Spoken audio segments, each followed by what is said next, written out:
What's up, gang, guys? Brian here at 3TR, and I got another episode of the People's Questions, episode 96.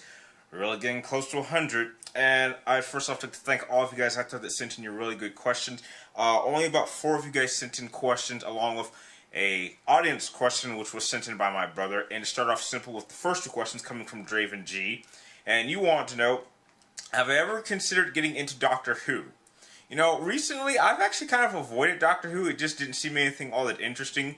But I did recently hear about this big 50th anniversary and the Day of the Doctor special, which unfortunately I was not able to see. So I actually just looked through my Hulu subscription, and you know, ironically, they are playing all the episodes of Doctor Who, and so I decided to start off with the newest episode, which I believe it dealt with this snowman.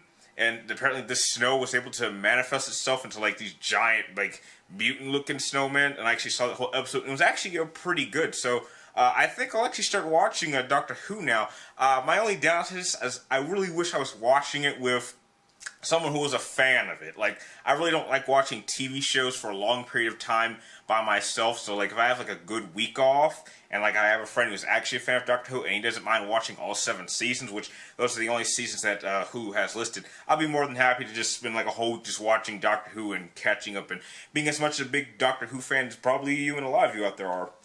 Your next question is, what do I want to see in the new series of SpiderMan films? I simply just want to see them use new villains. I'd like to see some team-ups. Arguably, the only part of Spider-Man 3 that I actually enjoyed was probably like the last fight scene where he had Sandman and Venom take on Harry, who was kind of like Goblin Jr. and Spider-Man. I really enjoyed that whole section, and in my opinion, it actually made the whole Spider-Man 3 movie worth watching. So I think that with what they're doing with their current Spider-Man, from what I've seen from the trailer or the leaked trailer that I saw, they definitely are using the right type of Spider-Man. Certainly a much, in my opinion, slightly better improvement than Tobey Maguire's version, which, you know, I just have to see the Amazing Spider-Man 2 to confirm this, but it looks like they certainly are heading in the right direction. I just want to see team-ups, because we're certainly getting into that point in time with comic book movies where studios want to use more team-ups. So, you know, you have the Avengers teaming up, we're about to have Batman and Superman together, possibly throwing in Wonder Woman, so we're setting up for a Justice League movie. X-Men, we're bringing the old cast and new cast together. Let's do it with Spider-Man. Next question comes from a newbie for the People's Questions, and I'm sorry if I kind of butcher your name, but I'll try to say as best I can. And your name is Adele Mackland. I probably put the name like around here somewhere. And you basically want to know my thoughts on Sony buying Crash Bandicoot. I love this decision. Crash Bandicoot for me was probably the quintessential platformer for old school PlayStation, and I was around that time period. I mean, around playing games like Metal Gear Solid, Final Fantasy games, Legend of Dragoon. There was definitely Crash Bandicoot, and I definitely even loved the race that they did. So the fact that they are buying him back, which means there's a good chance we may see a really great platformer Crash game for the PlayStation 4, has me pumped up. There was even, I believe, a little teaser or like a little Easter egg of him in like the Greatness Awaits trailer that they did for the PlayStation 4 prior to its release, so that's kind of been speculated. So I'd love to see a Crash game. Hopefully we'll see something at next year's E3, which I will be sure to go to, so I'm happy for it. Next 2 questions come from the man Mike1127, and you want to know, am I happy about Justin Bieber playing Robin in the Batman movie? Okay, let's just get this clear. That rumor is complete bullshit. Okay? Warner Brothers is not going to risk destroying their movie by adding Justin Bieber. Dear God, we do not want Robin. Let's have it focus on Batman and Superman. We could throw in Wonder Woman in there because she is the greatest female superhero of all time. No one in Marvel's line of female characters even comes close in any way, shape, and form. So that rumor, it's not even a real question. He's not in it. It was apparently for some stupid spoof joke. So he's not Robin. It's not going to happen. And Warner Brothers would never do such a stupid thing. That would be the worst decision they've made since they've cast George Clooney as Batman. And we all know how that turned out. Next question was actually a bit of a difficult one for me. And you want to know, who do I think will win in a fight between Darkseid and Shao Kahn? This is interesting. Shao Kahn. This is a real tough one. Shao Kahn is a martial artist who's been around for tens of thousands of years, has devoured tons and tons of souls. He's an expert master in sorcery, capturing people's souls, item manipulation. He has all these particular skills, and Darkseid is simply the master of the Omega Force, which is an incredibly deadly and powerful force. But if I have to be honest, I think Shao Kahn, at least the Shao Kahn that we know for the game, I think he might have a better chance of taking down Darkseid. Maybe not kill him, but definitely knock his ass down or knock him out, simply because he has more tricks. From what I've seen of Darkseid, he's simply a brute with a lot of straight-up power. However, there's no indication that he knows any sort of proper fighting skills. The fact that Shao Kahn is a master at multiple forms of martial arts, including some we're not even familiar with, gives him an advantage in a strictly fighting base. Now, Darkseid has been able to take on Superman, but Superman really doesn't know all that many martial arts, or at least most versions don't. These are simply two brutes going at it. So if a simple comparison would be, Darkseid is a brawler with power, Shao Kahn is a martial artist with even more powers. So I do believe Shao Kahn would get the upper hand of Darkseid, but I don't think it would be an easy fight.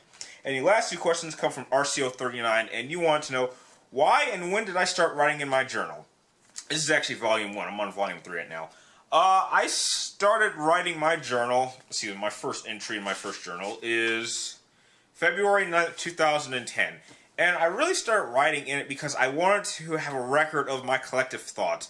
Some of you don't know this, but I've actually been struggling with depression for many years now, and I felt that it would be best for me to actually monitor my progress or talk about, what was going on in what was happening at this period of time in my life, moments of happiness, which are very rare for me, experiences that I've had, I just like to keep it as a record to show my progress, that I am definitely becoming a much more happier person than I was years ago.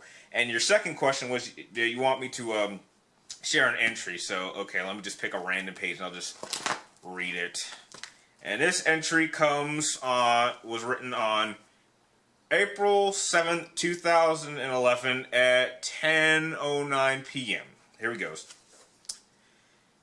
It's been a while since I've written in this because I've been doing a lot of thinking lately. First off, WrestleMania 27 was great, and most of the outcomes were just as I thought, but now I know that next I must do everything I can see next year's show in person, but I will not be going alone. I will be sure to take Anton with me. Well, that never actually happened. So, yeah. For the last weekend and a half, I've been suffering from the same pain that I've been having for a while I was visiting Antoine in January. For those of you who don't know, during one of my trips to my brother's house, brother's apartment, I kind of had a little bit of an injury, which I won't talk about, but I had to go to the doctor's. Next entry. I went to the local doctor's office and found out what it was. I'm not too sure it's serious, but there is a chance that it could come back, so I just hope that in time it doesn't come back by my second trip, which it never did. Finally, on a much more serious note, I've not been sure if this is a big move to El Paso will be possible. I've done some thinking, and I'm not really sure if I can go through this. After talking to someone who has told me how to survive, I would need to make 3 times as much as I do now at work. But as I've said before, this decision is not final yet. The trip is in May, and I will have 7 days down in El Paso, which I did eventually end up going. I must see in that time frame if it's possible. I want more than anything to hang out with bro like the good old days, and I will do everything I can to make this work, but in the current state that I am in, I'm not sure if anything is possible, but I can always have hope.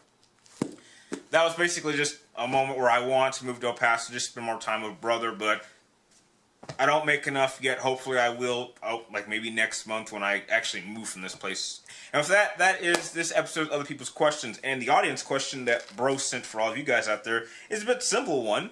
And he basically wants to know, if you could travel to any place in the world for free and return any time you want, where would you go and why? Tell me your answers in the comments down below. And if you like this episode of the People's Questions, feel free to like, comment down below, and please subscribe to track for me my future episodes of the People's Questions movie and video game reviews. And if you're new to this People's Questions, you can type in any question, game related or non-game related, in the comments down below, and I will be sure to answer it on next week's episode. And you can also press one of the links in the description down below to follow me on Twitter or friend me on Facebook, and I will be sure to friend you and follow you back. And like always, thank you guys for watching. You're awesome, and I will see you next time.